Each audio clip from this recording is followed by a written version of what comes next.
Hey, it's Rob from AZ Farms. Today I'm going to bring you into my urban farm and we'll take a look at some stuff that's doing well and some stuff that isn't. So come on.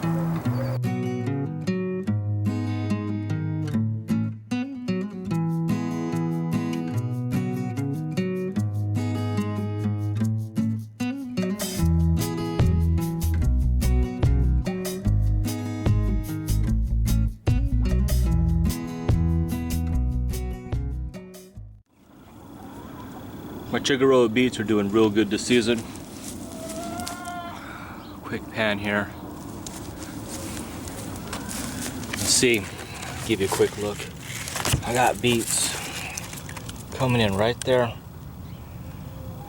Coming in real nice. But on this side of the bed, you'll notice that the Detroit Reds did not come up as well. In fact, I had to reseed in some areas. Yeah, they're just coming up.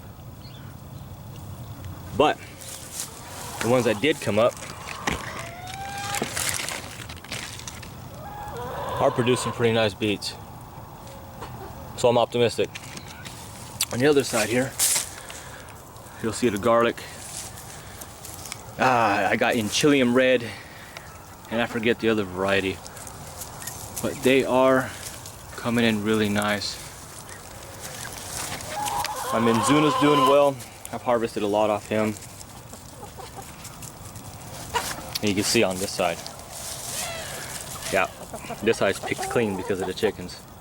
If they can get it, they'll take it. More Minzuna. I got Swiss chard on this end of the bed. Look at the color. Look at that. So fluorescent. Parsnips are coming in nice. It's always a long crop for them. For me, they don't germinate very quick either. Sometimes I've seen them germinate after 30 days. I got another grouping of parsnip right there. I gotta thin them out. Eggplants, they just won't quit.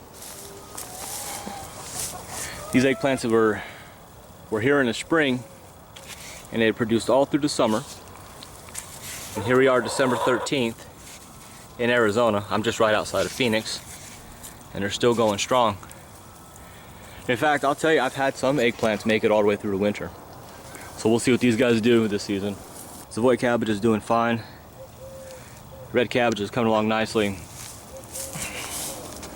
Cauliflower, give you a quick look at these. I always do good on cauliflower here. Next to cauliflower, broccoli rabe. Look at this. Broccoli rabe doesn't make the huge heads of broccoli like maybe you're used to, but they make these little heads. But they make a lot of them. And the greens. The greens are sweeter than a normal broccoli plant. That's good. That's real good. Rutabaga is doing pretty nice. I don't plant a lot of rutabaga, but I'll give you a quick look underneath here. They're doing it. Now, my Chinese winter radish, doing real good this season. But I'll show you what happened. Let me get down in here. You see here. Oh yeah. Look at that. Tragedy. Gophers. They come every season right when the getting is good. And what I have to do, or what I do, is I have a spring-loaded gopher trap. Most of you are probably familiar with that, if not. But if not, I could do a video. I have relatively good success trapping gophers. What you have to do is you got to dig down there, and because what they'll do is most of the time after they feed, they'll backfill their hole. So you got to dig down there and clear out that loose dirt, which typically isn't too hard, and then you could put that trap right into the tunnel. And what I do, if they've left something behind, I'll stick this back in the hole, kind of like to bait them. Come back and get more, and there'll be a trap waiting for them. But it's a never-ending battle. I'll catch this one, and then I'll have to catch a dozen more. It's just farm life, right? Brussels sprouts, Slow growers. Haven't had good luck with them yet here in my area. But this year I had these in the ground September 1st. Well, I planted seeds September 1st and they came up within 10 days. So they have a long time to grow. We'll see if we get anything.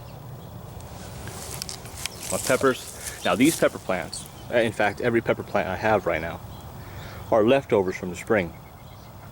And when the temperatures get pretty hot, I've noticed above 105, their production slows down. But the plant lives on. And as soon as it starts cooling off, they start producing again. And look at this. This pepper plant can't be more than 15, 18 inches tall. You'll see I got a lot of mulch around here. Let me pull this back. And you can see I mulch with straw. And it does a very, very good job of insulating the ground and keeping the moisture in the ground where the plants need it. And you can tell, it's a small plant, but he's just loaded. Same with this pepper. Tilt this back a little bit and you can see I got peppers all over. Look at that one.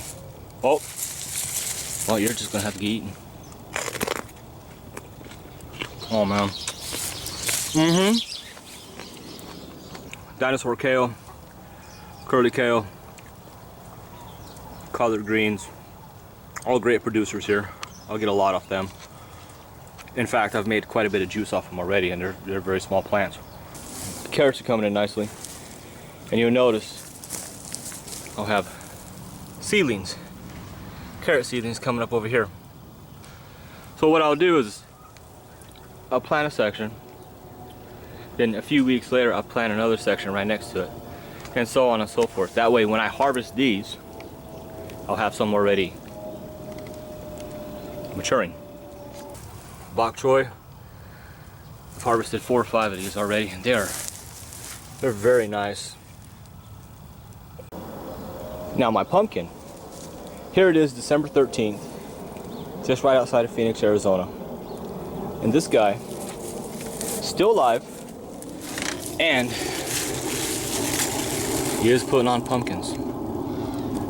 Now he's kind of an experiment. I planted him September 1st, or October 1st, excuse me. And you see more pumpkins here.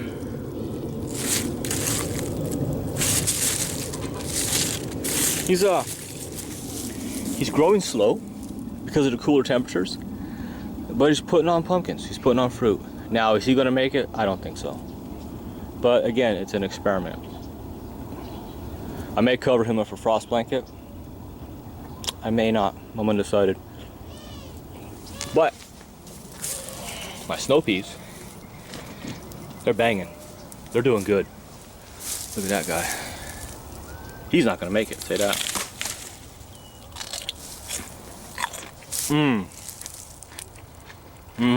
Always do good on snow peas here. Another bell pepper. Survivor from the spring and summer. Look at the color on him. Look at that guy. More snow peas. I got carrots over here too, right in front of the snow peas. Different stages of development. That way, like I said, I can just harvest carrots all season. My snow pea microgreen tray. He's about ready. If you haven't had microgreens, or if you don't grow them, you need to.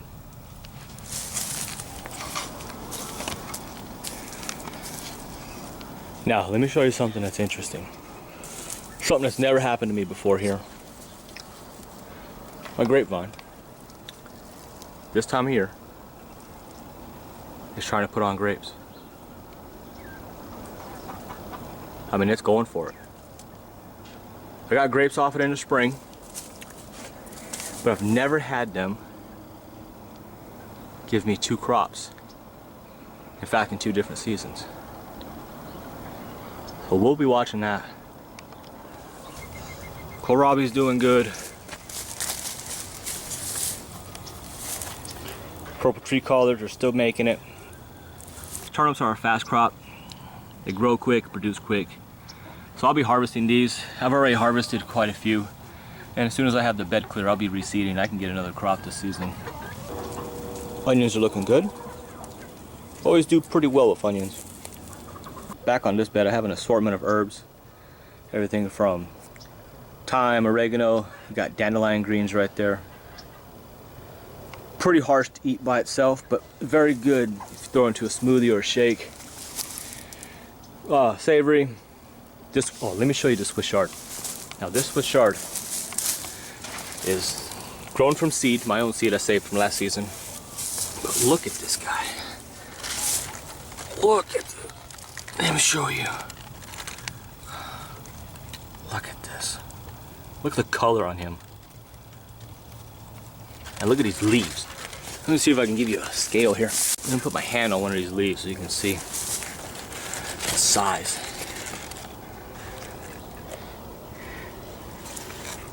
I mean, massive leaves. I've never had a Swiss chard like this before. So you know, I'll be keeping seed from him.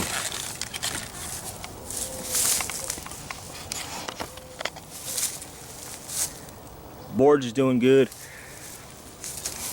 Putting off a lot of blooms. Kind of getting in the way of the cilantro.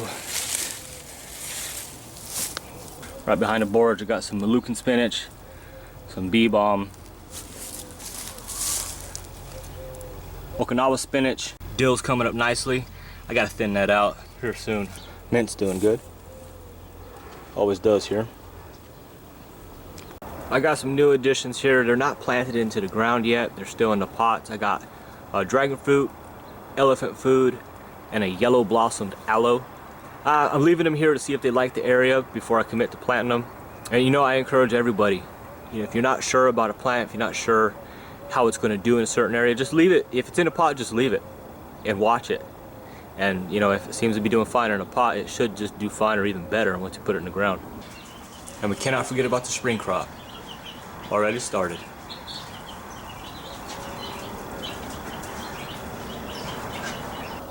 Alright, that's it for this time. I'll be doing an update video on the urban farm every few weeks or so. So if you want to see more, make sure you subscribe, like the video, and if you have any questions or comments, leave them down below.